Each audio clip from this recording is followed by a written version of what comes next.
కదా. నేనేం చేశానమ్మా, పిక్చర్కు పబ్లిసిటీ చేసేటప్పుడు నేను టైటిల్ పెట్టాను కదా, మావాకుడు తోరణం పెట్టాను కదా, అవును అవును, దాన్ని ప్రింట్ చేశాను. లక్షల మీద ప్రింట్ చేసి ఒక్కొక్క డిస్ట్రిబ్యూటర్కి పంపించేశాను. వాళ్ళ ఇంట్లో ముందు పెట్టుకున్నారు. అది ఎంత ఆనందంగా ఉంటుంది. అవును, ఇంటి గుమ్మాలకు అది పెట్టుకోవడం. దీంట్లో చాలా ఇంపార్టెంట్ మ్యాటర్ చెప్పవలసి వస్తుంది. Please sir. అవునమ్మా, ఏంటంటే షూటింగ్ అంతా జరుగుతూనే ఉంది. టైటిల్ ఏం పెట్టాలి మాకు అర్థం కాలేదు. ఇది కొత్త సబ్జెక్ట్ కదా, ఎవరి మీద పర్టికులర్ పర్సన్ మీద పెట్టలేం కదా. అవును, అందువల్ల ఇది ఏంట్రా టైటిల్ పెట్టడం నేను థింక్ చేస్తూనే ఉన్నాను. నేను ఎప్పుడు కొన్ని ఇది ముందే పెట్టేస్తాను. మా అమ్మగారు అనేది కన్ఫర్మ్ చేసుకున్నాను, హిట్లర్ కన్ఫర్మ్ చేసుకున్నాను. ఇదన్నీ కొన్ని విషయాలు నాకు కొంచెం లేట్ అవుతుంది. అలా వచ్చేటప్పుడు ఇది ఎలాగా ఏం పెడితే బాగుంటుంది థింక్ చేసి ఏం చేసేటప్పుడు ఒకరోజు Vande Mataram cinema music director దానికి నాకు చిన్నప్పటి నుంచి తెలుసు. ఎలాగంటే ఇంకా గొప్ప విషయం ఏంటంటే పల్నాటి పౌరసంలో వందే మాతరం శ్రీనివాసుని తీసుకెళ్ళిపోయి ఊరు నుంచి తెప్పించి రహమాన్ దగ్గర పాడించాను. బండెనక్క బండి కట్టి 16 బండ్లు కట్టి ఆడు ఏదో అంటున్నాడు రహమాన్, ఓ బాబు వద్దు, తెలుగులో అక్షరం తప్పు రాకుండా చెప్పేవాడు ఉన్నాడు నా దగ్గర. ఎందుకంటే నేను ఆయన్ని దాసనారాయణ ఒక బర్త్డేకి వాళ్ళ ఊర్లో ఆ ఊరిలో జరిగేటప్పుడు అతను పాట పాడుతున్నాడు టేప్ కొట్టుకుని. అది నేను విన్నాను శ్రీనివాసు పాడేటప్పుడు. చాలా గొప్పగా ఉందని చెప్పేసి రఘుమాన్కి రికమెండ్ చేసి పాడించాను. అది గుర్తుపెట్టుకున్నాను. అది గుర్తుపెట్టుకుని పాడించాను. పెద్ద హిట్ అయింది ఆ సాంగ్, బండెనక బండి కట్టి. చాలా గొప్పగా పెద్ద హిట్ అయింది రఘుమాన్ సాంగ్. ఇప్పుడు ఏంటంటే వందే మాతరం శ్రీనివాసుని ఈ పిక్చర్కి మ్యూజిక్ డైరెక్టర్. నాకు అప్పటి నుంచే బాగా మేము ఇద్దరు చాలా బాగా ఉంటాం. ఇప్పుడు షూటింగ్కి ఒక రోజు వచ్చాడు, అన్నపూర్ణాలు షూటింగ్ జరుగుతుంది. అప్పుడు ఒక రోజు వచ్చాడు మనిషి. ఒక రోజు వచ్చి అలా కూర్చొని మాట్లాడుతూ ఉంటుంది, మోహన్ గారు ఈ టైటిల్ పెట్టలేదా ఇంకా మీరు అన్నారు. లేదమ్మా, ఈ సబ్జెక్ట్కి ఏం పెట్టాలో నాకు అర్థం కాలేదు అన్నాను.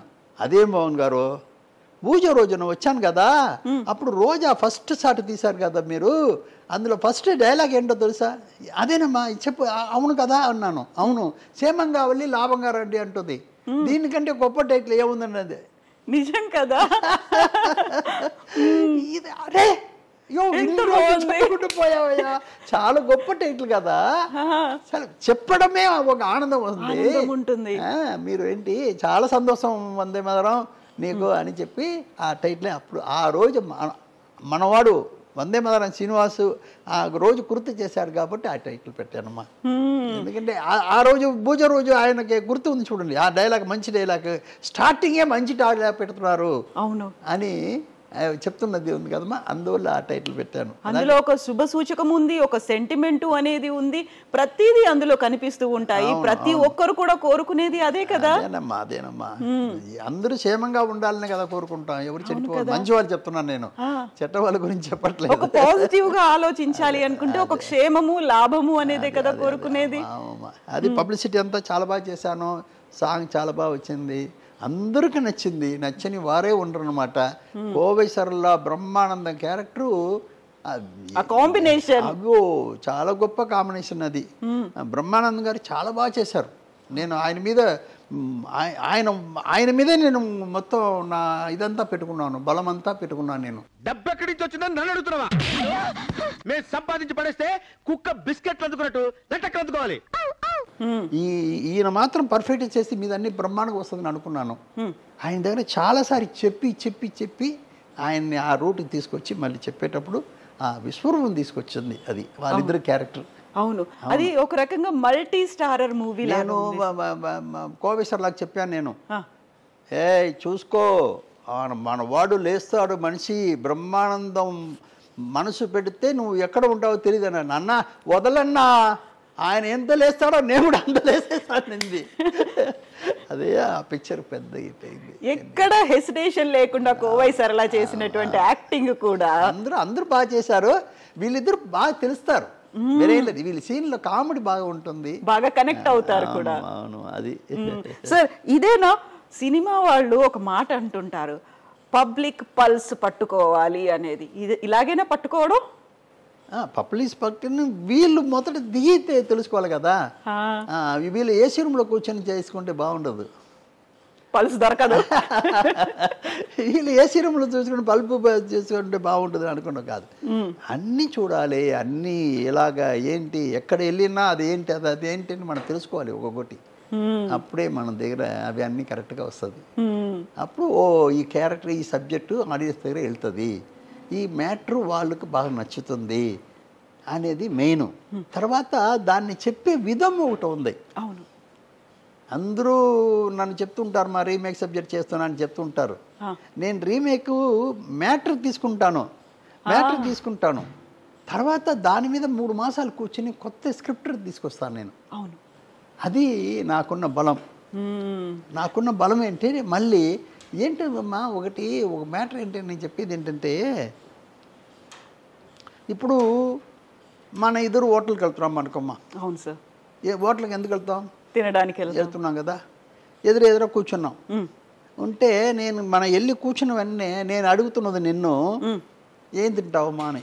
అవును, నీకేం ఇష్టం, కొత్తగా ఏం తింటావు అని నిన్ను అడుగుతున్నాను. అవును, నేను తినేదే నీకు చెప్పవచ్చుగా.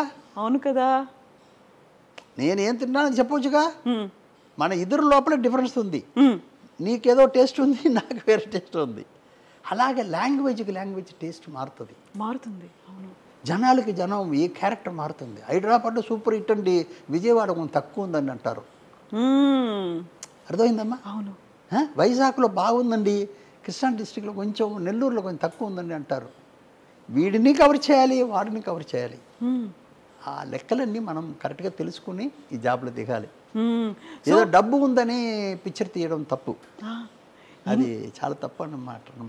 ఇన్ని రకాలుగా ఆలోచించాలి కదా సార్. ఇన్ని ఆలోచిస్తున్నప్పుడు మామగారు సినిమా కోసం మామగారు అనే క్యారెక్టరు దాసరి నారాయణరావు గారు ఎలా సెట్ అవుతారని మీకు అనిపించింది? అంటే వాళ్ళని లాక్కు రావాలి, సినిమా చూపించాలి, సక్సెస్ చేయాలి, ఆయన అయితే కరెక్ట్గా సూట్ అవుతాడని ఎలా అనిపించింది మీకు? లేదమ్మా, ఇప్పుడు ఒకటే, ఈ వెయిట్ ఎవరి మీద పెడితే మోస్తారు. ఇది మెయిన్ క్యారెక్టర్, సబ్జెక్టుకు మెయిన్. ఈ వెయిట్ని ఎవరి మీద పెడితే మోస్తారు. నాకు అలా థింక్ చేసేటప్పుడు ఆయన మీద నాకు ఈయన 100 పిక్చర్ చేసి ఆంధ్రప్రదేశ్ మొత్తం తెలిసిన ఒక వ్యక్తి, మళ్ళీ ఆయన ఫేసు ఏజు అన్నీ పర్ఫెక్ట్గా ఉంటుంది. రొటీన్గా చేసేవాళ్ళు చేస్తే బాగుండదు, అది నార్మల్ పిక్చర్ అయిపోతుంది. ఈయననే కరెక్టు అని నేను ఆయన దగ్గర మెల్లిగా మాట్లాడి ఆయన సరిచేస్తూ ఆయన 100% నేను చెయ్యాలి అని చెప్పి ఆయన నా మీద నమ్మకంతో మీరు ఏం చెప్పినా కరెక్ట్గా చేస్తాను మోహన్ గారిని చెప్పి చేసిన పిక్చర్ అనమాట. అది కన్విన్స్ చేయడం చాలా కష్టం కదా. అవును కదా. ఇది మాత్రం కాదు, ఒక్కొక్కటి కన్విన్స్ చేయడం చాలా కష్టం. నేను బావమరిది తీస్తున్నాను. బావమరిది సబ్జెక్ట్ తీసేటప్పుడు కృష్ణరాజు గారు ఇక్కడ లేరు, ఊర్లో సెటిల్ అయిపోయారు. నాకేమో ఆ పర్టికులర్ క్యారెక్టరు గర్వం, గంభీరం, ఆ దర్పం, అది ఉండే మనిషి కావాలి అని చెప్పి నాకు చిన్నప్పటి నుంచి ఆయన తెలుసు బాగా.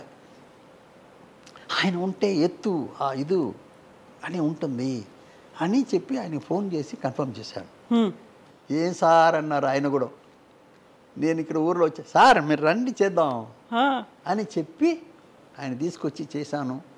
చూడమ్మా, వీళ్ళు జయసుధా గారి క్యారెక్టరు అందులో తమ్ముడు చేసింది మా అబ్బాయే, రవి చేశాడు అందులో తమ్ముడు క్యారెక్టర్. సుమన్ చిన్నప్పుడు క్యారెక్టర్ మా తమ్ముడు చేశారు. ఇప్పుడు వీళ్ళేమో రోజు భోజనానికి ఫుడ్ లేకుండా వ్యవసాయంలో పనిచేస్తూ బతికే వాళ్ళు వీళ్ళు. ఆయనేమో జమీందారు లాంటి మనిషి ఆయన. వీళ్ళ లైఫ్ ఎలాగా చాలా గొప్ప సీన్ ఉంటుంది. నేను ఈ సబ్జెక్ట్ చేసేదానికి ఒకటే రీజన్ చెప్తున్నాను, ఎలాగ చేరుతుందని మీరు అడిగారు కదా ఆడియన్స్కి. దానికి చెప్పాలి మెయిన్గా ఏంటంటే, ఆ సబ్జెక్టు ఇది ఆడియన్స్ని బాగా అట్రాక్ట్ చేస్తుంది, వాళ్ళ మైండ్ ఉండిపోతుంది అని చెప్పి ఒక చిన్న పాయింట్ నచ్చింది అందులో. నాకు పాయింట్ ఉంది అందులో. ఏంటంటే పెళ్ళి అయిపోతుంది. ఆయనకి ఏంటంటే ఈవిడ ఒక గుడిలో పాడిన పాట వల్ల తన లైఫ్ మారిందని ఆయన అనుకుంటున్నారు. కోర్టు కేసులో గెలిచానని. ఆయన ఆవిడనే పెళ్లి చేసుకోవాలని చెప్పి అనుకుంటున్నారు, పెళ్లి చేసుకుంటున్నారు. పెళ్ళి అయిపోయిన తర్వాత తమ్ముడు అంటే ప్రాణం ఆవిడకి. ఇప్పుడు పెళ్ళి అయిపోయిన తర్వాత ఇంటికి వాళ్ళ ఇంటికి వెళ్ళిపోవాలి. ఇప్పుడు అవును, అప్పుడు వాళ్ళ తల్లిదండ్రులు చెప్తారు, అమ్మా అలాంటి మనిషి ఆయన ఈ ఊరే రాసి పెట్టాలని ఉందమ్మా, మన దగ్గర ఏముంది, మన దగ్గర ఏమి లేదు కదా అంటే, ఇప్పుడు ఆవిడ వచ్చి ఆయన దగ్గర చెప్తుంది, ఏమండి మా తల్లిదండ్రులకి ఇలాగా ఏమీ లేదు ఉంది, మా ఇంట్లో నుంచి తీసుకొచ్చేదానికి ఏమీ లేదు, అదేముంది నువ్వు ఏమి లేకపోవచ్చినా పర్వాలేదని. కాదండి, నేను ఒకటి నా తమ్ముడిని స్త్రీధనంగా తీసుకొస్తానని. అవును అవును, ఎంత గొప్ప పాయింట్ ఇది. అక్క తమ్ముడికి దీనికంటే మంచి సబ్జెక్టే లేదు.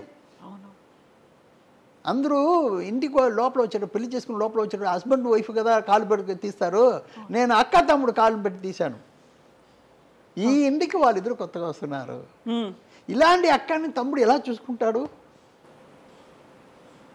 ఇది కథ 175 days.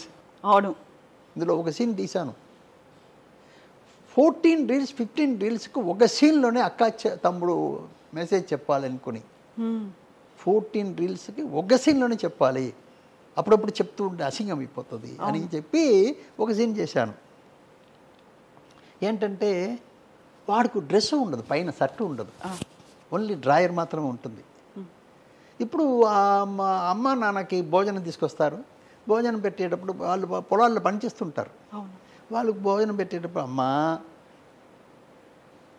నా తమ్ముడికి ఒక చొక్కాయి కొట్టి వేసి చూడాలని ఆశగా ఉందమ్మా, నువ్వు దయచేసి కొంచెం డబ్బు ఇవ్వండమ్మా. ఊరుకోండే, వాడి డబ్బు డ్రాయర్ లేకుండా కూడా ఎవరు చూడరు, వాడిని ఊరుకుంటా అంటారు డైలాగ్లో. నిర్మలమ్మ గారిని పెట్టాను, ఎందుకంటే నిర్మలమ్మ గారు పెట్టేదానికి ఒక రీజన్ ఉంది. కృష్ణరాజు లాంటి క్యారెక్టర్ని ఎదిరించి అడిగే ఒక క్యారెక్టర్ కావాలి నాకు. అవును, అందువల్ల ఏమ్మా ఇప్పుడు కాదమ్మా చెప్తే వినడమ్మా అన్నప్పుడు వాళ్ళు డబ్బు ఇచ్చి సరే పో అని డబ్బులు ఇస్తారు, ఇదే షర్ట్ కొనేదానికి.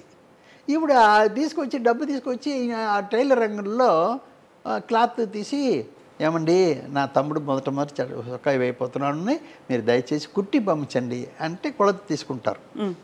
కొలత తీసుకున్నప్పుడు వీడి ఇంటికి వచ్చేస్తుంది, రే తీసుకుంటారా అని చెప్పేసి.